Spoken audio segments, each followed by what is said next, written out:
তো গাইস আজকে 3 নম্বর রোজা আর আমি ঘুম থেকে উঠে গিয়েছি, উঠে রেডি হব। বাজে 12টা 10। তারপর আমি এখন কাজে যাবো, কাজ দিয়ে এসে তোমাদের সাথে তারপরে নামাজ পড়তে যাবো, তারপর দেখা করবো। বেশ, কাজে চলে এসেছি, তারপর আসলে নামাজ পড়তে যাচ্ছি। নামাজটা পড়েছে দেখা হবে। নামাজ পড়ে চলে এসেছি, এবার ইফতারের সময় হচ্ছে। ইফতারটা কেটে তোমাদেরকে দেখাচ্ছি কি কি আছে আজকের। তো গাইস দেখো, এটা রুয়াবজা রুয়াবজা শরবত, এটা গড়া ভুজো, তারপর ছোলা, আপেল, খেজুর, কলা, শসা। তাই তোমরা দেখো, এইটা রুয়াবজা শরবত থেকে আমি খাবো। তারপরে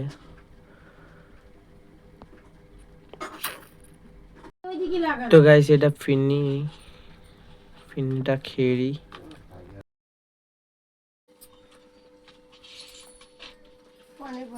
তো গাইস তোমরা বলবে ডে 3 কেমন লাগলো।